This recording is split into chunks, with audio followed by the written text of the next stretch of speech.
Gondal road પર આવેલા નુરાપરી વિસ્તારમાં આજે સામાન્ય અને ચોંકાવનારી ઘટનાઓ બની હતી. માતાજીના માંડવા થતી પશુ બલિ અટકાવવા માટે વિજ્ઞાન જાથાની ટીમ સાથે ગયેલી પોલીસ પર 500થી વધુ લોકોના ટોળાએ અચાનક પથ્થરમારો શરૂ કર્યો હતો.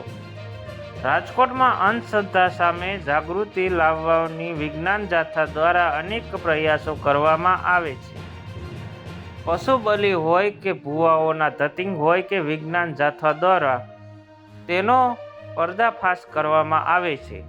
શહેરમાં કોઠારીયા વિસ્તારમાં નિર્દોષ પશુઓની બલિ ચડાવવામાં આવતી હોવાની માહિતી મળતા વિજ્ઞાન જાથાની ટીમ અને પોલીસ ઘટના સ્થળે પહોંચી પશુઓને બચાવવાનો પ્રયત્ન કરવા સાથે નિકોદ દ્વારા હુમલો કરાયો હતો.